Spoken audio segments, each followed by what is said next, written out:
stories, and I think everybody there was moved to tears. And I thought as I came out, I thought, I just wish there was something I could do to help. Most people assume royal power moves loudly. Public ceremonies, official titles, formal announcements. But some of the most dangerous shifts happen quietly when no one is supposed to be watching. And this story, it didn't begin with a crown. It began with access. For years, Camilla's personal history followed her everywhere. Long before public acceptance, long before marriage, she learned how patience works inside the monarchy. Waiting, enduring, paying a price, without ever being formally acknowledged. Reports suggest that over time, that lesson hardened into belief that her children had paid for a past they never chose, and that one day the balance should be corrected, not loudly, not directly, but carefully. That's where Tom comes in. By most accounts, he had always stayed cautious, polite, unassuming. He knew the palace wasn't built for him, yet slowly, things changed. He began appearing more often, not announced, just present. At gatherings, in corridors, in moments usually reserved for senior royals. Nothing dramatic, nothing obvious, and that's what made it work. Familiarity replaced suspicion. According to reports, the timing mattered. King Charles' health issues created gaps. Oversight loosened. Decisions were deferred. In those quiet spaces, Tom's presence became normal. Staff adjusted without thinking. A chair here, a schedule tweaked there. Individually harmless. Together, unsettling. It's been said that he was sometimes positioned where William usually stood. Not replacing him. Just nearby, just enough to blur lines. Behind the scenes, Camilla is believed to have guided the process with extreme care. No written orders, no formal requests. Just confidence. A tone that implied permission already existed. Silence framed as approval. Resistance framed as outdated thinking. To Tom, it may have felt like fate unfolding rather than ambition being pushed. And once that idea takes hold, stepping forward no longer feels wrong. It feels inevitable. Then came the moment that crossed from subtle to serious. A private estate, one rarely accessed, one protected by tradition, not just security.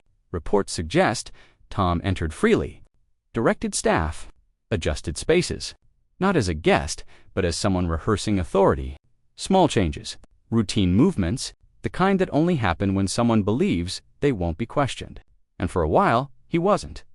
But palaces don't forget procedures. And not everyone looks for attention.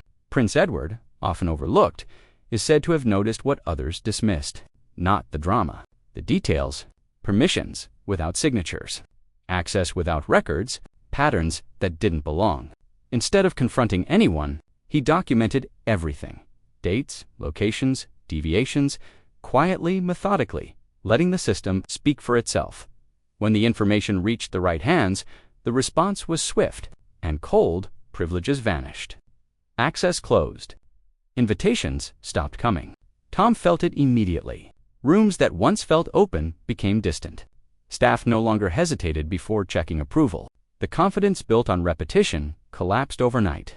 Not with confrontation. With procedure, Prince William reportedly didn't react emotionally. He didn't need to. Reviews were ordered. Informal roles eliminated. Long-standing allowances withdrawn.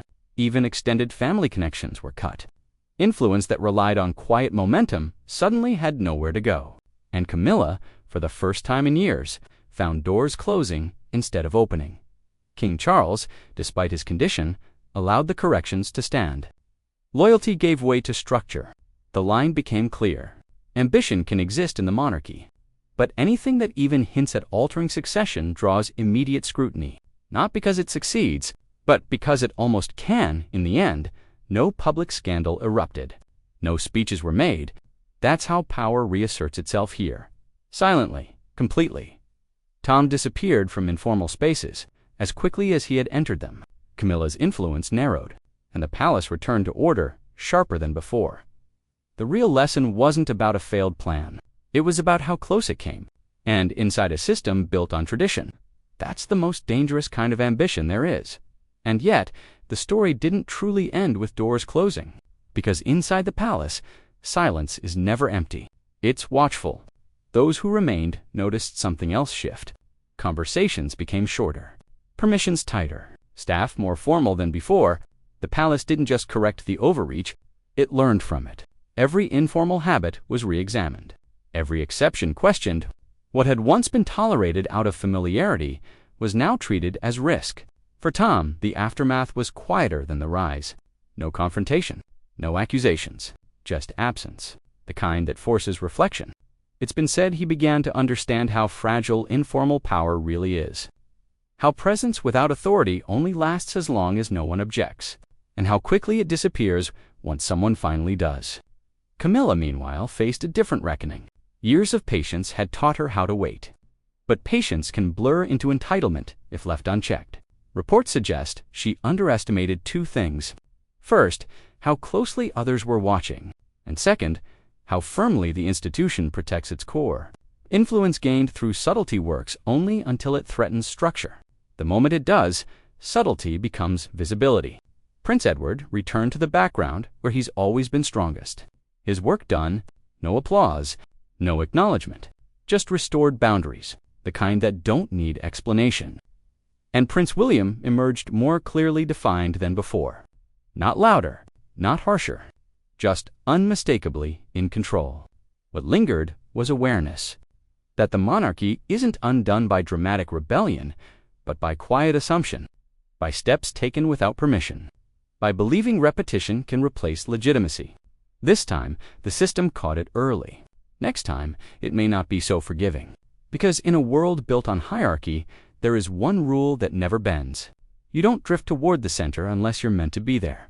And if you try, the palace will let you walk just far enough before reminding you exactly where the line is, and that line, once revealed, doesn't fade again. After the correction, nothing returned to how it had been before. The palace moved on, but it did not forget.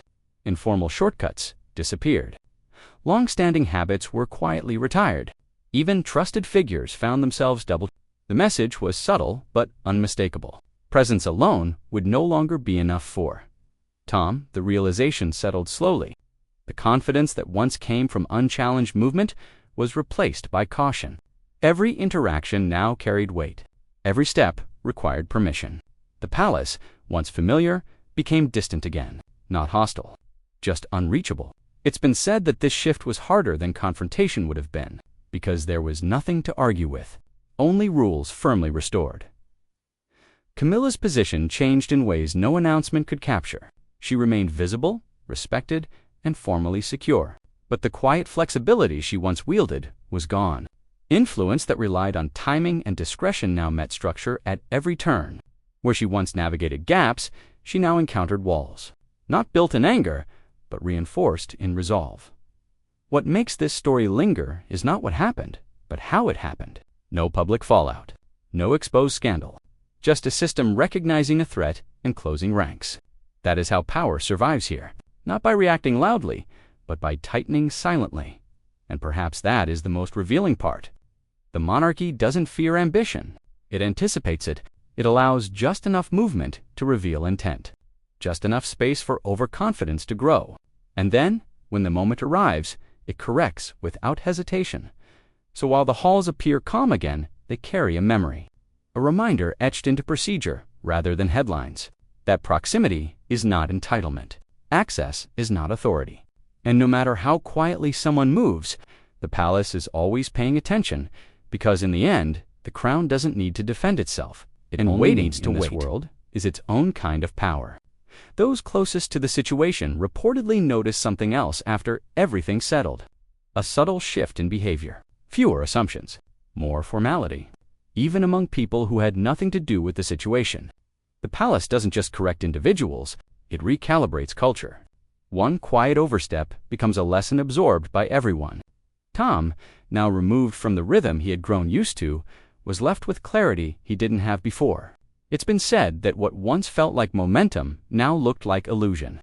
That the ease he experienced wasn't acceptance, but tolerance. And tolerance, once withdrawn, leaves no trace behind. Just space where certainty used to live. For Camilla, the weight was more personal. Years of navigating the institution had taught her how to survive it. But this moment exposed a boundary she could not cross. Not as consort, not as partner, not as a mother. The realization wasn't public, but it was permanent. Some doors close softly, yet never open again. What's striking is how little needed to be said. No statements. No visible conflict. Authority asserted itself through absence, not force. That's the paradox of the monarchy. The less it reacts, the more powerful it becomes. Silence isn't weakness here. It's control. Insiders suggest this episode reinforced an unspoken rule. The closer someone gets to the center, the more carefully they're watched. Not because they're untrusted, but because the system cannot afford assumption. Every role, every privilege, every inch of access exists for a reason. And when someone moves as if those reasons don't apply to them, attention sharpens. So while life inside the palace returned to routine, the echo remained. A reminder carried in procedure, not gossip. That ambition doesn't fail because it's wrong. It fails because it's seen. And that may be the quietest truth of all. In a place built on legacy, nothing truly happens unnoticed. You're allowed to walk the halls. You're allowed to observe. You may even be allowed to linger. But the moment you forget the difference between being present and being permitted, the palace remembers for you, and once the palace remembers, it never needs to repeat the lesson.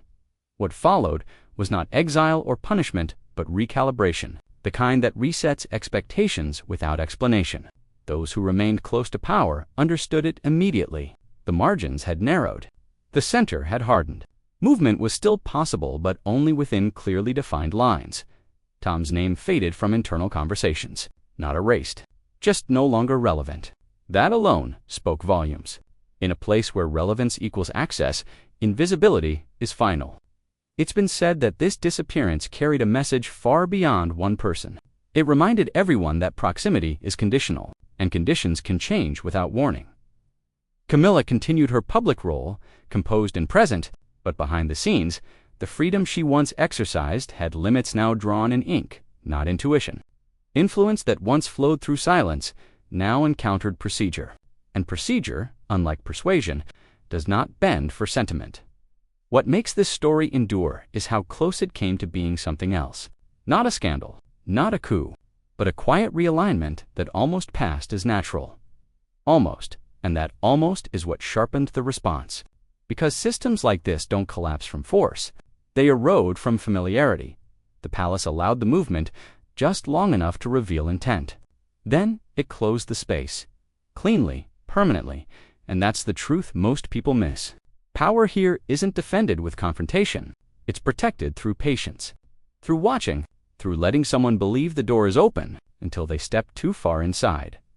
So, if there's a final takeaway, it's this. In the monarchy, ambition doesn't announce itself. It drifts, it blends, it waits to be mistaken for belonging. But the crown never confuses the two, and it never forgets the difference. And that difference is everything. Because what happened here wasn't just a correction. It was a reminder encoded into the system itself. The kind that doesn't need repeating, because everyone feels it. From that point on, every interaction carried an extra layer of awareness. Not fear, awareness. The knowledge that nothing inside those walls is ever truly casual. Those who watched quietly understood what had unfolded.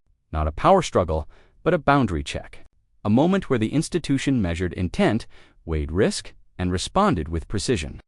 The response wasn't emotional, because emotion isn't required when structure is strong. Order reasserted itself the only way it ever does, by making alternatives impossible. Tom's experience became a silent reference point. No one spoke about it openly. They didn't need to. The absence said more than explanation ever could. It showed how quickly access can evaporate once it's recognized as assumption rather than permission, and how little recourse exists when rules return. For Camilla, the lesson was quieter still. Influence has limits, even earned influence, even influence built over decades. The monarchy allows closeness, but it guards its core with absolute discipline. That core isn't emotional. It isn't personal. It's structural. And structure always wins. What lingers now isn't scandal, but caution, the kind that shapes behavior long after an incident fades from memory. The palace didn't just resolve a situation. It reinforced a principle. That no matter how familiar someone becomes, the hierarchy never relaxes. it only observes. So when people ask how the monarchy survives pressure, the answer isn't tradition alone. It's restraint. It's letting ambition reveal itself, letting confidence grow, letting lines blur just enough to show intent. And then, when the moment comes, restoring order without spectacle. Because here, power doesn't shout, it waits. And when it moves, it doesn't need to explain itself at all. And that quiet finality is what stays with people long after the moment passes. Inside the palace, life resumed its familiar rhythm. Engagements, meetings, carefully planned appearances. On the surface, nothing looked different. But beneath that calm, an adjustment had taken place. One that didn't need reinforcement because it had already settled into instinct. Boundaries were no longer theoretical. They were felt. Those closest to power reportedly became more deliberate. Fewer assumptions. Fewer informal favors. A renewed respect for protocol that hadn't been enforced so clearly in years. The system had reminded everyone how easily it could close ranks and how little warning it would give next time. For Tom, the experience marked a turning point. The idea that access could slowly transform into legitimacy was gone. What remained was an understanding few ever gain firsthand. That the palace can feel welcoming right up until the moment it decides it isn't, and when that decision is made, there's no appeal. Camilla, too, was left with a truth that couldn't be softened. Love, influence, and patience can open many doors, but none of them override structure. The monarchy doesn't operate on intention. It operates on alignment. And anything that drifts out of alignment is corrected quietly and completely. What makes this story so revealing is that nothing truly dramatic happened. No confrontation, no public fallout, just a subtle tightening of control that left no room for doubt. That's how the institution protects itself. Not by reacting to threats, but by absorbing them, understanding them, and neutralizing them without noise. So while the halls remain quiet and the routines unchanged, something permanent has been etched into the palace memory. A reminder passed without words. That ambition can move freely only as long as it knows its place. And the moment it forgets, the palace doesn't argue. It simply closes the door, and once that door closes, there's no sound when it locks. What remains is distance. Polite, immaculate, unmistakable, the kind that can't be crossed with confidence or familiarity, only with permission that may never come. Inside the monarchy, that distance is the clearest signal of all. It tells you where you stand without ever saying your name. Those who understand the system know this is how it preserves itself, not through confrontation, but through calibration, letting momentum build just long enough to reveal direction, letting ambition expose its own outline, and then adjusting the structure so that direction simply no longer fits. From the outside, it looks calm, almost unchanged, but internally, the message is absorbed and carried forward. Access is watched, influence is measured, and proximity is never confused with entitlement again, because the crown doesn't need to prove authority. It embodies it, and when it chooses to withdraw recognition, it doesn't explain why. It doesn't negotiate. It doesn't revisit the decision. It moves on. And in doing so, it leaves behind the most enduring reminder of all, that in this world, power doesn't have to be taken. It only has to be noticed.